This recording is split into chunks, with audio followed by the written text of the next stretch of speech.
Fernando, esse assunto interessa a todo mundo, né? Porque está todo mundo sentindo os impactos no preço dos itens mais essenciais da cesta básica. Estamos falando do preço do arroz, do feijão, da carne, do óleo, enfim, da alimentação brasileira do dia a dia. Uma coisa é quando um item como o tomate, a cebola, é cíclico, né? Tem aquela alta e tal por uma questão pontual, e aí você deixa de consumir aquele produto. Agora, o arroz, o feijão, o óleo, é difícil, né, você fazer qualquer tipo de restrição.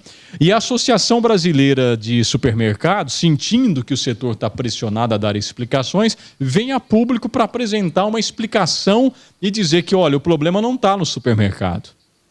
Conta a história, Fernando. Pois é, quem vai ao supermercado já deve ter percebido, né? Nunca os preços do arroz, feijão, do óleo estiveram tão altos. O consumidor tem pressionado os supermercados em busca de uma explicação para isso. E dessa maneira, a Associação Brasileira dos Supermercados, a ABRAS, explica que isso se deve ao aumento das exportações e esses produtos aí, a matéria-prima e ainda a diminuição das importações desses itens motivada pela mudança na taxa de câmbio que provocou a valorização do dólar frente ao real. Somando-se a isso, a política fiscal de incentivos às exportações, o crescimento da demanda internacional ou da demanda interna aí, impulsionado pelo auxílio emergencial, ou seja, o brasileiro tem comprado mais. Reconhecemos, palavras aqui da própria associação, reconhecemos o importante papel que o setor agrícola e as exportações têm desempenhado na economia brasileira, mas alertamos para o desequilíbrio entre oferta e demanda no mercado interno para evitar transtornos no abastecimento da população, principalmente no momento de pandemia com o novo coronavírus. Bom, então o que os supermercados estão dizendo é o seguinte, olha, a coisa vem de cima para baixo. Os produtores encontram nesse momento no mercado internacional, até pela situação da pandemia e da alta do dólar, no mercado mais atrativo. Então se vende mais para fora, se deixa de atender o mercado interno e provoca praticamente um desabastecimento. Aí os centros distribuidores, evidentemente, quando o produto está em falta no mercado, se aumenta o preço. É a indefectível lei do mercado. Teve mais demanda do que oferta, o preço sobe. E isso é automático. Então, né, o produtor de arroz está vendendo lá para fora, porque o dólar está altíssimo, compensa você vender lá para fora, né, a moeda está desvalorizada aqui dentro, e aí você larga o mercado brasileiro desabastecido. Então, é isso que faz com que a gente chegue no mercado e o pacote de arroz custando R$30, como a gente está vendo nesse momento. É um problema, Madá, eu sei que há variações aí que a equipe econômica poderia tentar resolver, mas é um problema estrutural da economia brasileira. Uma economia ainda alicerçada nas commodities, então ela fica sujeita às variações lá fora, e quando o mercado é mais atrativo lá fora, isso acontece com o álcool, a cana-de-açúcar, o açúcar, por exemplo, isso acontece com todos os setores. É atrativo lá fora, dane-se o brasileiro. Vocês que fiquem aí pagando o que a gente quer, pagando o que dá, que nós vamos vender lá fora. É assim, Maná. Já completou o seu comentário? Já. Posso fazer o meu agora? Deve. Acabei de ler os 3 livros, viu? Depois vou trazer até os livros aqui para recomendar a você. É uma trilogia, tá certo? Que todo brasileiro tem que ler, tá certo? Todo brasileiro tem que ler. Mas é a história que estou dizendo a você que deveria existir uma lei de proteção ao consumidor brasileiro, que antes das exportações, quer dizer, de mandar o nosso produto lá para fora, nós temos que abastecer a nossa população, para depois, então, o excedente você mandar para fora. Mesmo que os preços lá fora estejam muito atrativos. Porque nós temos que ser patriotas, não temos? Patriotismo é isso, é olhar primeiro o nosso povo, olhar exatamente para a nossa gente, para depois olharmos lá fora. Isso é o patriotismo. Mas o patriotismo para nós só tem no lero-lero, é no bag-bag, na enganação. Você entende, não? Patriotismo aqui é simbolismo e nada mais do que isso. E é por isso que eu digo a você, deveríamos ter uma lei que acontece lá fora, tá certo? Nos Estados Unidos tem uma lei, primeiro a nossa população, depois de abastecida a nossa população, aí então excedente a gente manda para fora. Então vamos produzir bastante para logicamente, atender lá fora, mas antes atender a nossa população. Devia ter uma lei, mas não tem. Então, os patriotas brasileiros são assim, o quê? Que se dane o brasileiro, rapaz. Se eu estou ganhando horrores lá fora, por que eu vou ficar aqui com essa miséria do real, se eu posso pegar em dólar, vendendo para fora? Aí vem o elemento, tá certo? E vai dizer, você vê, Madalena, olha que coisa, ontem a Câmara não colocou a bandeira do Brasil na porta por comemorar 7 de setembro. A Prefeitura não colocou a bandeira. Oh, que patriotismo, não? Vão trabalhar, cidadão. Simbolismo é tudo imbecilidade, idiotice. Essa história de cantar o hino nacional com a mão no peito, o cacete. Nós precisamos ter realmente um verdadeiro patriotismo, tá bom? É a cultura, é a educação. A hora que tivermos isso, aí nós vamos ter realmente verdadeiros patriotas. Você entende? Porque hoje o que nós temos aqui é um bando de canalhas que só objetiva lucros e o resto é que se dane. Deu para entender ou não? Porque a nossa história é triste. A nossa história foi realmente de um colonialismo maldito, de exploradores, tá certo? Então é essa a nossa história, que nós precisamos contar, recontá-la e revê-la a todo momento. Porque aqui não tem patriota, aqui tem espertalhões. É isso que nós temos. Deu para entender ou eu preciso desenhar, hein? Aí vem os idiotinhas, aí, não tivemos a bandeira do Brasil ontem na Câmara. Viu, Quidão? Viu, meu amiguinho de coração? Sabe? É tudo lero-lero, rapaz. Patriotismo idiota, viu? Os agricultores brasileiros estão cagando para nós. É isso essa que é a realidade. Deu para entender ou eu preciso desenhar? Problemas estruturais da economia brasileira, Madalena, que não se resolve. Por quê?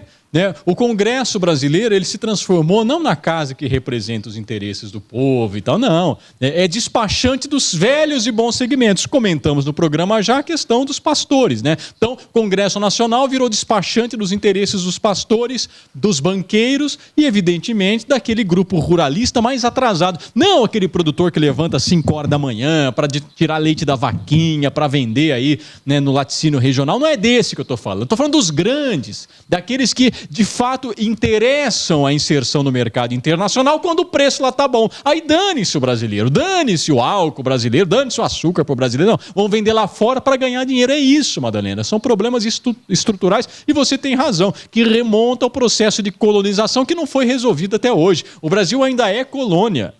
Os países de terceiro mundo... Foi lá, fez seu discurso, só que não explicou os 89 mil reais na conta da mulher dele. É patriota o cacete, é isso aí que nós temos de patriota no Brasil. É hipocrisia, Madalena. A gente que gosta de se enganar com esses simbolismos, sabe? Esses falsos símbolos, né? Isso também é histórico, Madalena. Isso é histórico no Brasil.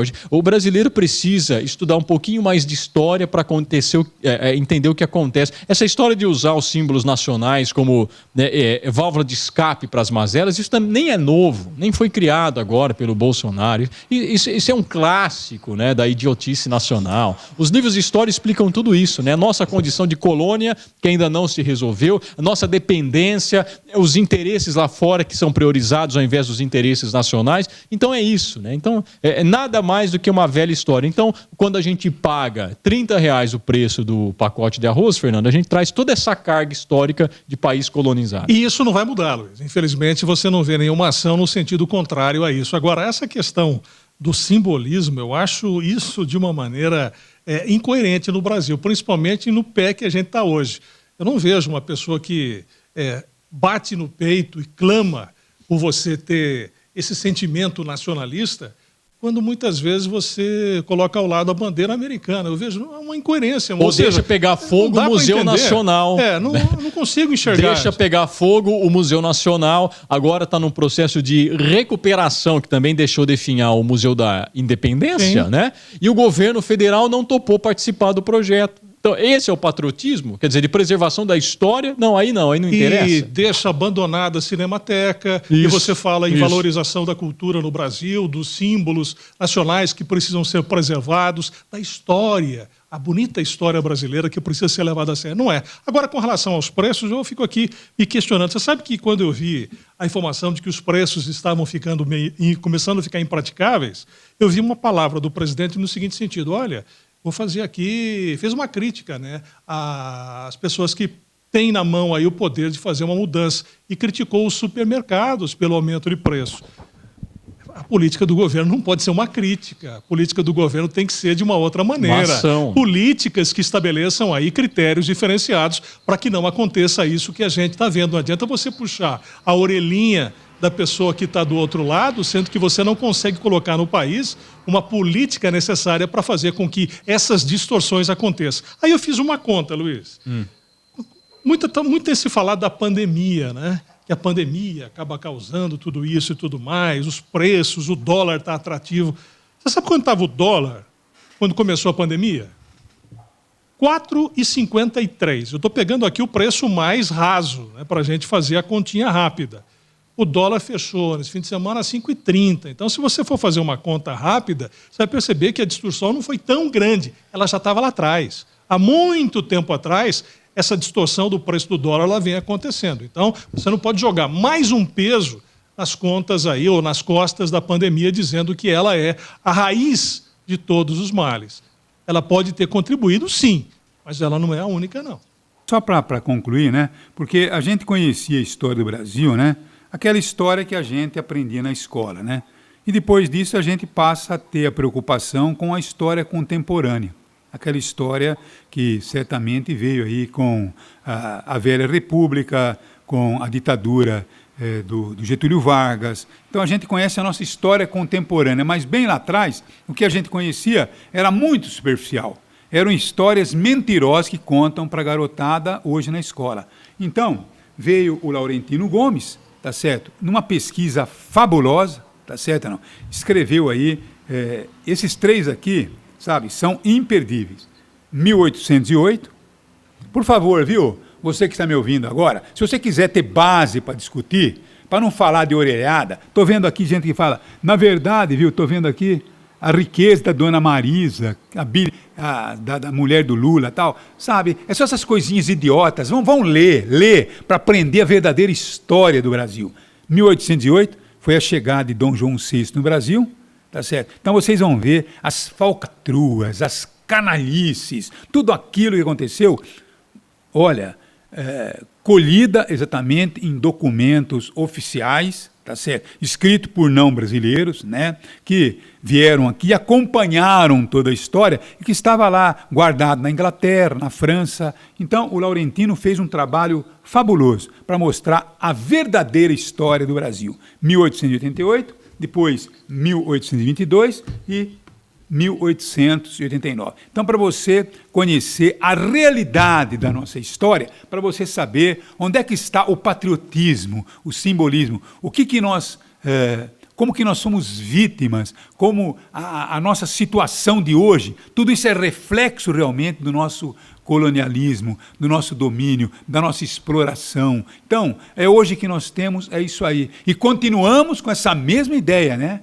Aquela ideia do Gerson de levar vantagem em tudo. Então, nossos agricultores são santinhos, sabe? Eles estão oferecendo a riqueza do Brasil. Pegam dinheiro pra caramba de Banco do Brasil, tal. Investem mais neles do que na agricultura realmente. Era para estar muito melhor do que nós estamos hoje. Se você quiser saber, muito melhor. Teríamos hoje uma produção para abastecer o mundo e para abastecer o Brasil sem precisar dessa canalista, dessa safadeza. Isso não estão contando para você, viu? Então é isso aí que estão fazendo. Aí vem a Globo, fala, os agricultores mais uma vez salvam o Brasil.